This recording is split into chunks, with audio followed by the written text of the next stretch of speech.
Hi everyone, welcome back to Encounter Encouragement. Carolyn here. Tonight we're going to talk about power under pressure. And to do this, I'm going to ask a series of 5 questions and give the answers so that you can see the comparison that I'm making with power versus pressure. The first question is, how does one become compassionate? I personally don't think that someone can become compassionate until they have lived through or endured some type of adversity. When you go through, let's say, a serious car accident, you understand what it is that a victim needs. You know how low you can go. Therefore, having lived through that and persevered and come out the other side healthy and as well as can be expected, you then know how to be compassionate to someone who's been through a similar situation. You know when to step back, you know when to question them, you know when to push them in their rehab. This is how you become compassionate, by having lived through the adversity yourself. Question number 2. How does one become a defender? Again, I think if you have lived through abuse, if you have lived through being bullied, you understand what it means to be around someone who is currently going through that. You know what fears they have, and you understand how then to stand up for them when they can't, because you've already been there. You've already done that. Question number 3. How does one know happiness? One knows happiness by having experienced sadness. The loss of a loved one, for example, puts you in such a deep, dark place that when you do reach happiness, you will have that extreme because you've been to the lowest of lows. Now you can reach the highest of highs because you've already gone as low as you can go in that sadness, whatever the situation may have been. Question number 4. How does one experience winning? I think you know where this is going. One has to taste defeat in order to understand winning. Nowadays, we put people out there and we say, everybody gets a trophy, everybody gets a beautiful little ribbon. Where is the winning? How does one lose? How does one win? If there isn't a loser, how is there a winner? Participation medals really aren't what they're cracked up to be. One has to understand loss in order to know what it means to win. Question number 5. How does one become strong? One becomes strong by displaying weakness.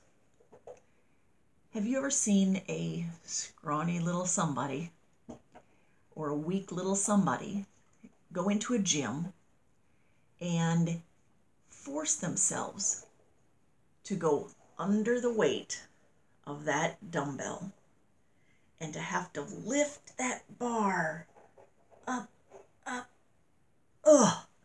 only to feel it crash down on them? That's the weakness.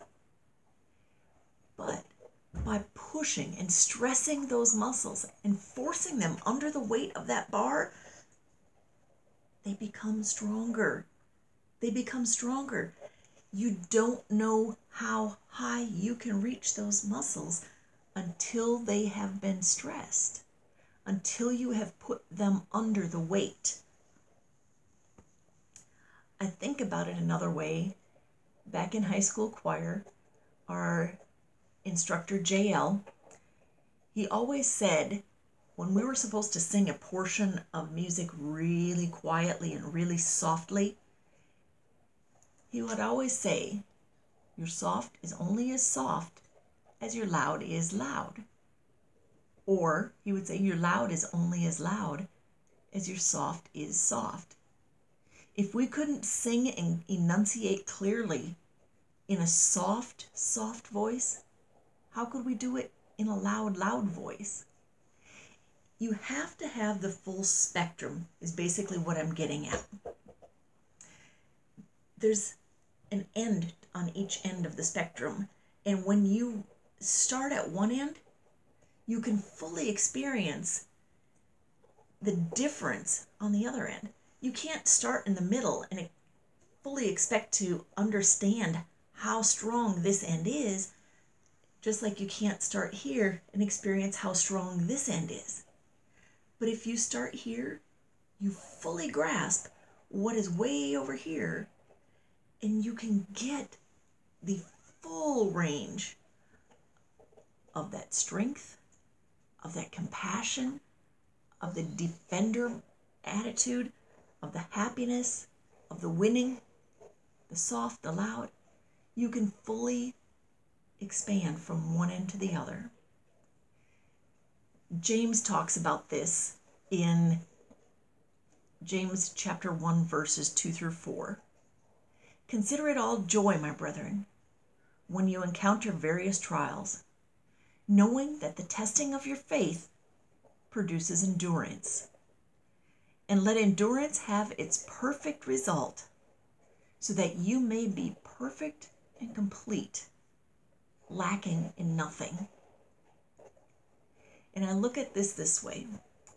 When we go through the trials and the testing, and we endure, when we can get from this end and we can get through that end and move on,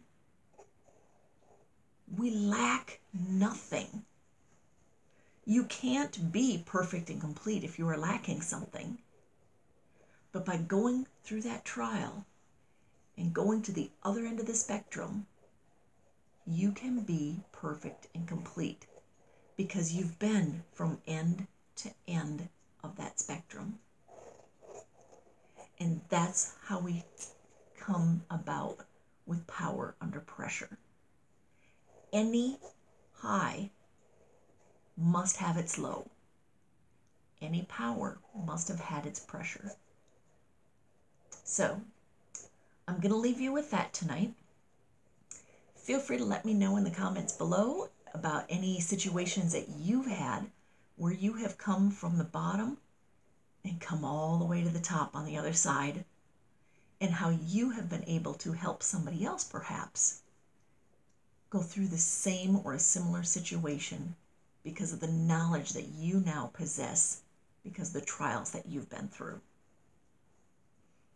I look forward to hearing from you, and I look forward to coming back and chatting with you again soon. Until then, you have a very blessed night. Thanks, y'all.